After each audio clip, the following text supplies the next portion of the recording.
Olá pessoal, vamos continuar aqui então discutindo os contratos administrativos se no primeiro momento nós nos preocupamos em analisar a sua natureza jurídica, né, e observamos que ele não pode se confundir com o contrato de direito privado, tendo em vista que aqui nós temos características que vão fazer com que ele tenha uma perspectiva de preponderância daquele que o celebra com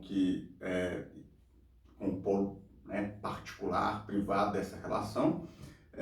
Agora nós vamos apresentar um conceito para vocês do que seria contratos administrativos e logo depois avaliar, analisar as suas principais características, né? Porque então nós teremos condições de reconhecer na sua plenitude o Instituto dos Contratos Administrativos. Bom, a primeira proposta nossa então é conceituar os contratos administrativos. Eu diria para você, seguindo uma visão aí de Maria de Pietro, que os contratos administrativos seriam ajustes, acordos formais celebrados entre a administração pública e o particular, né, regidos preponderantemente pelo regime jurídico de direito público e que tivesse como objeto ou finalidade a satisfação do interesse público. Bom, vejam então que neste conceito ele remonta à discussão que nós tivemos na aula passada, né, quando eu falo em preponderância do Instituto do Regime Jurídico de Direito Público. E claro, estabelece aqui a perspectiva de algo que se encontra em todo instituto em que os contratos, independente de qual natureza seja, estejam presentes, né? Quando falamos em um acordo formal. O que diferencia ainda estes dois institutos é que aqui, nos contratos administrativos, eu tenho sempre uma finalidade a ser alcançada, né? Um objeto a ser alcançado, que é o interesse público. Registrem bem isso, senhores, porque se não há a satisfação do interesse público, se não há um objetivo a ser alcançado, que é o interesse público, este contrato, como veremos mais tarde, ele é nulo, né? Ele não pode surtir efeitos na esfera jurídica, porque toda a atuação da administração pública deve ser pautada pelo princípio da indisponibilidade do interesse público, como vocês já conhecem das suas aulas de Administrativo 1. Pois bem, dando continuidade, então, seria interessante a gente avaliar as principais características destes contratos administrativos, né? A primeira característica que eu queria citar para vocês é uma regra, na realidade, geral, que todo contrato administrativo é precedido de licitação, tá? Eu te falo como característica, ou como regra geral, mas é um instituto que demanda exceção, tá? Mas antes de mais nada, compreendam. Como eu citei para vocês, os contratos administrativos são um instrumento administrativo que decorre de algo. Este algo, em regra, é um procedimento licitatório. Então, em tese, eu não teria aqui a perspectiva de construir, de celebrar, de confeccionar um contrato administrativo se este contrato não é proveniente de um procedimento administrativo anterior que se chamou licitação. Eu digo para vocês que essa é uma regra geral, porque comporta algumas exceções.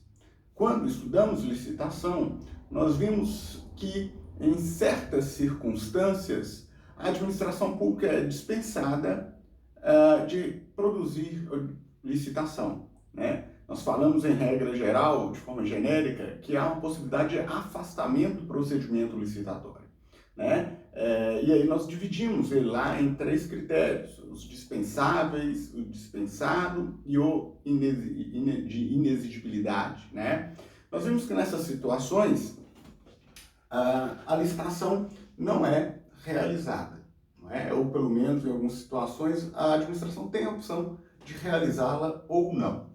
Pois bem, vejam, e aí é algo que deve ficar já muito claro para vocês. O fato de ter se afastado do procedimento licitatório não quer dizer que, consequentemente, não é? O contrato administrativo também o será afastado. Não, muito pelo contrário, tá? Muito pelo contrário.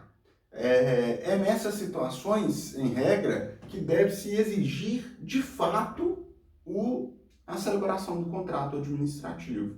Porque se você afastou ali o procedimento licitatório, você precisa de outras garantias que o interesse público será satisfeito. E elas espera-se que sejam reconhecidas na celebração do contrato, tá? Então, é comum dizer, inclusive, que na dispensa e inexigibilidade, a celebração do contrato é obrigatória. Obrigatória exatamente pelo fato da ausência da licitação. Eu preciso formalizar essa relação jurídica porque eu tenho que satisfazer o interesse público e não posso, né, dispor do mesmo. Perfeito, galera. Constatado, então, a questão da necessidade como característica da licitação, né, do procedimento prévio da licitação, o outro ponto que nós deveríamos destacar aqui, que também é muito importante, é a característica do formalismo. Eu falei para vocês lá no conceito há pouco que seria um ajuste, um acordo formal entre as partes, né? Então, vejam bem, aqui há uma exigência também em critério de regra geral, comportam algumas exceções, algumas situações de exceção que eu vou citar daqui a pouco, mas, como regra geral, a necessidade de um acordo formal, da celebração formal do contrato. Vejam só, isto é uma discrepância com o que nós estudamos em teoria geral do contrato lá na esfera civil. No direito civil, nós aprendemos que os negócios jurídicos podem ser celebrados de forma informal, né? Inclusive pautados pelos costumes locais, né? Então já há decisões do STJ, por exemplo, de que se no local uma celebração do contrato, do negócio jurídico, era costumeiramente realizado com um aperto de mão, aquilo ali entendia-se como ato a consumar ou a referendar a negociação jurídica, mesmo que, obviamente, isso não esteja expresso no próprio Código Civil, né? Vejam só, senhores, que, em regra, isso não ocorre nos contratos administrativos.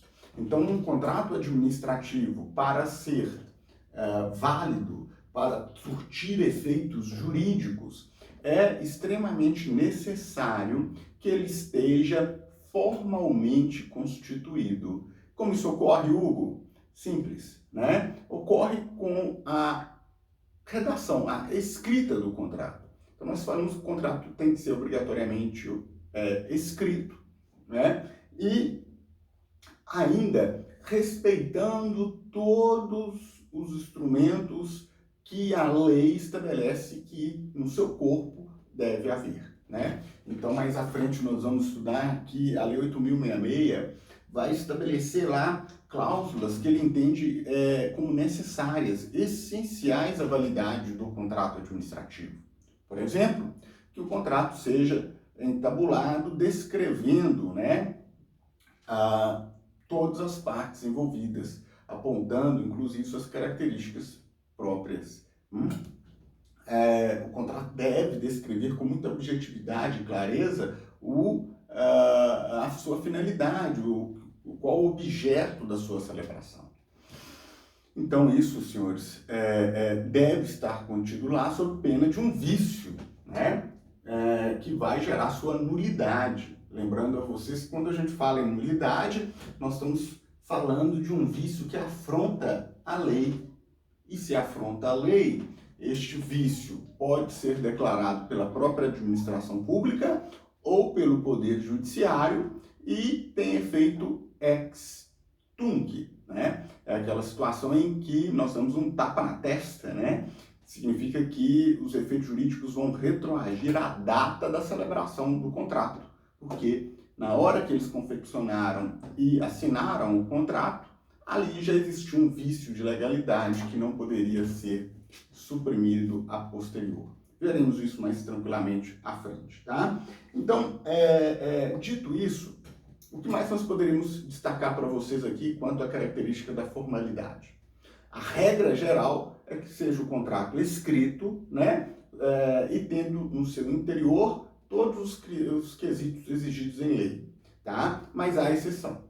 O artigo 60 da Lei 8.066 estabelece expressamente que pode haver a perspectiva da celebração de contratos de forma verbal, tá? Quando e de que forma isso ocorre? Segundo ela, se for um contrato que tem como objeto a entrega de produto, eles falam inclusive pequenas compras, né, a expressão correta usada, de valor insignificante, poderia haver a perspectiva de afastar a necessidade da confecção de um contrato ou algo similar a um contrato administrativo. Ficando, então, né, uma perspectiva apenas verbal, tá? Hugo, que valor seria este? Seria 5% do que seria o limite para a adoção da modalidade carta-convite, tá? Então, nós estudamos em sala de aula que a carta-convite, por força do artigo 23 da Lei 8.066, ela seria aplicada, né, poderia ser aplicada até ali valores em torno de R$80 mil, se não me falha a memória, para a celebração de contratos desta natureza que nós estamos trabalhando aqui, né? Entrega de produtos, compras de pequeno porte. Pois bem, 5% de 80 mil seria então o valor possível para celebrar um contrato aí verbal, né, entre aspas, que não estivesse diante da ilegalidade, tá? Neste ponto, é muito comum você ver muitas questões da OAB, de concursos, tá? Exigindo de você que você tenha este conhecimento de que este formalismo, como característica dos contratos administrativos, ele pode ser flexibilizado nestes momentos, tá? Outros dois pontos que eu queria citar para vocês quanto a essa característica.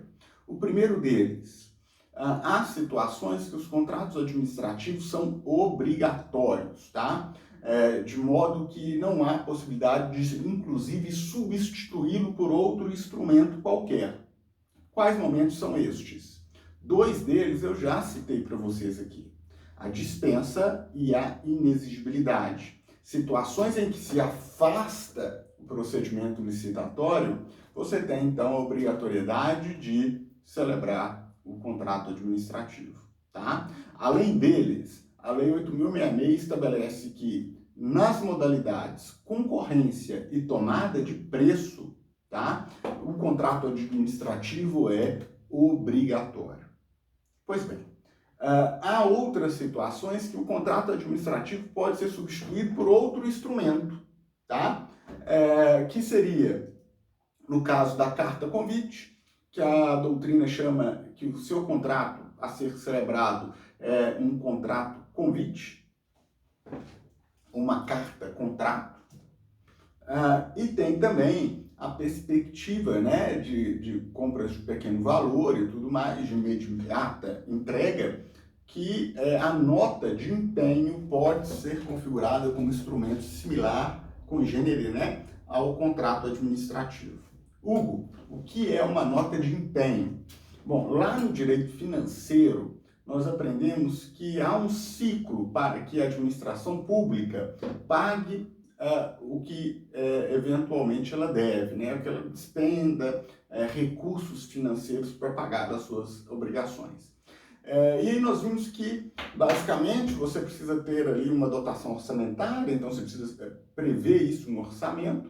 Depois que você previu, você emite uma nota de empenho, né, que é um instrumento autorizativo para que haja a dedução dessa nota de empenho em espécie, em dinheiro, né? Este documento, então, que vai ser um documento declaratório, autorizando o pagamento pelo Estado, ele pode ser, né, ser um instrumento substituível ao contrato administrativo, Bom, dito isso, senhores, nós poderíamos passar aqui para a terceira característica dos contratos administrativos, que é uma bem tranquila,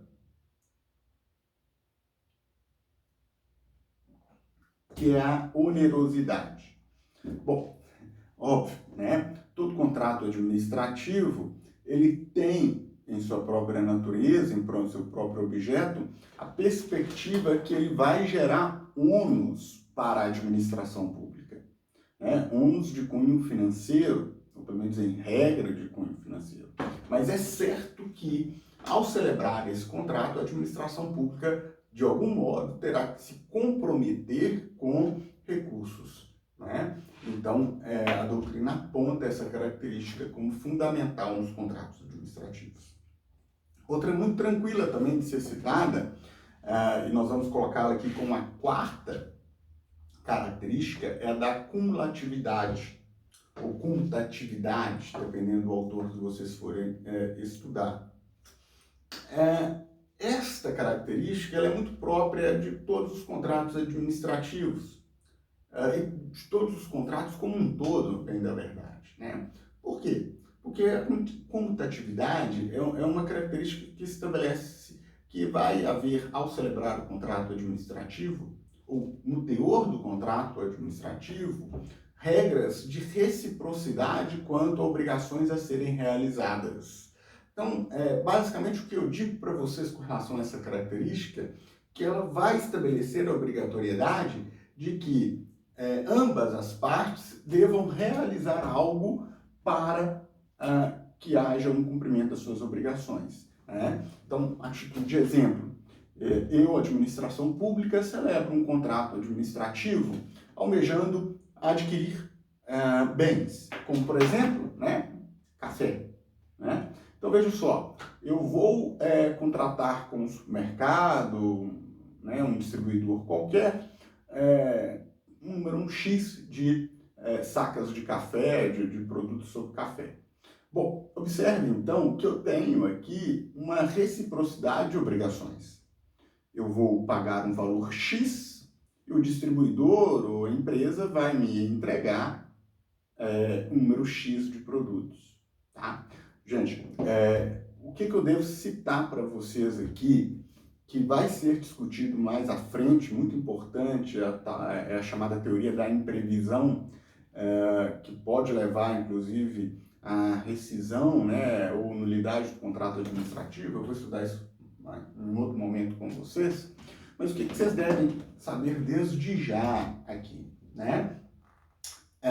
Essa característica da comutatividade, ela impõe como obrigação a perspectiva de um equilíbrio e de uma equivalência na esfera econômica, tá? O que é isso?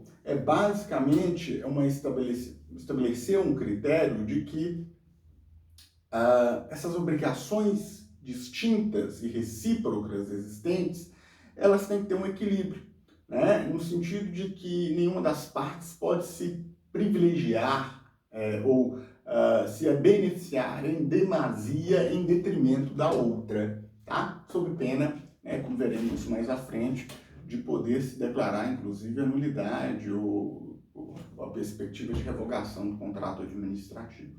Ok? Bom, para concluir a aula nossa de hoje, eu ainda tenho mais uma característica para citar para vocês, que é a característica do Instituto Persona, ou da característica da personificação do contrato administrativo, né? Uma visão personalíssima quanto ao contrato administrativo. O que é isso? É basicamente dizer a vocês que o contrato administrativo, ao ser celebrado, ele tem uma característica de se manter vinculado à figura daqueles que o celebraram, tá? Então lembra só do que a gente já falou sobre licitação em outros momentos. Quando você estuda lá a licitação, você vê então ao final que eu tenho a indicação de quem, né, ganhou o procedimento licitatório e é virtualmente o grande vencedor dele. Quando eu faço a adjudicação estabelecendo o vitorioso, ali eu crio um vínculo do vitorioso, é um vínculo personalíssimo. Este vínculo personalíssimo, ele se mantém no ato de celebração do contrato administrativo. Moral da história, não é? Qualquer alteração na pessoa jurídica vencedora de direito privado, mudanças substanciais no seu contrato social, adquirir incorporações a ele, falência, né? Terceirização dos atos, em regra, né? Tudo isso pode levar à violação dessa característica. Na realidade, por falar em terceirização, aqui encontra-se uma exceção muito importante a ser citada para vocês. A subcontratação. O que é isso? Eu, empresa XY, venci uma licitação e celebrei o contrato administrativo com o município X. Eu vou lá então e vou começar a prestar o serviço. Eu posso transferir esse serviço para uma outra empresa totalmente? Não, não posso, pelo menos não a princípio, porque eu tenho esse caráter do Instituto Persona, não é? Mas eu poderia subcontratar parte do serviço que eu devo realizar a um terceiro. Então imaginem que eu vou realizar ali um serviço de, não sei, de informática, administração pública. E uma parte específica das funcionalidades de informática, eu vou celebrar um contrato de subrogação com uma outra empresa, a empresa Y. A empresa Y, então, ela tem lá, né, os servidores, o pessoal mais capacitado para resolver só problemas com a máquina Linux, né, com o programa Linux, e eu fico com a maioria que é da Microsoft. E aí, pode ocorrer essa subcontratação? Tá? O entendimento e a regra geral é que não pode ocorrer. A exceção, senhores, e prestem muita atenção nisso, a exceção é caso a lei e o próprio edital autorizem. Se houver esse tipo de autorização no edital e na lei, tá? Isso, obviamente, for transpassado para o contrato, aí sim pode ocorrer a subcontratação. Caso contrário, não pode ocorrer. Se ela ocorrer em situações que a lei e o edital não autorizaram, é motivo para rescindir o contrato administrativo. Tranquilo? Vejam só, outro ponto aqui para nós concluirmos este vídeo é a responsabilidade quanto à realização dos atos autorizados pelo contrato administrativo. Bom, não sei como vai ser aqui, mas futuramente nós temos esse tema a ser estudado de forma própria, né, que é a responsabilidade extracontratual do Estado. Mas quando nós estudarmos isso, vocês vão ver que há algumas características bem similares e essa discussão volta à tona. Mas basicamente o que vai acontecer, senhores? Se eu celebro um contrato administrativo e vou realizar algo em nome do Estado, eu me responsabilizo pelas consequências dos meus atos como o Estado fosse. Isso então significa que a entidade contratante vai ser responsabilizada objetivamente, tá? E aí, indo um pouco adiante, se porventura houver uma relação aqui de subcontratação, tá? A administração pública não tem qualquer relação jurídica com quem foi contratado de forma terceirizada, né? Quem celebrou o subcontrato, tá? Então a administração pública não tem relação jurídica nenhuma com ela. Quem tem a responsabilidade de fiscalizá-la, de exigir o cumprimento dela, é a empresa vencedora da licitação e que celebrou o contrato administrativo efetivamente. Se porventura essa empresa subcontratada realizar algum ato que gere dano, que contribua para o não cumprimento da execução regular do contrato administrativo, quem se responsabiliza é a empresa que celebrou o ato administrativo, o contrato administrativo. Ok, galera? Então eu queria agradecê-los mais uma vez aí. Nós estamos aí um pouco quase na metade aí já dos contratos administrativos. Vamos mais à frente falar um pouco sobre as cláusulas orbitantes, as cláusulas necessárias, também como revogar, como se extinguir um contrato administrativo, né? E aí, então, daremos por concluído esse conteúdo, tá bom? Muito obrigado a todos, um grande abraço. E não esqueçam de estudar também o material escrito aí que eu passei para vocês. Até mais.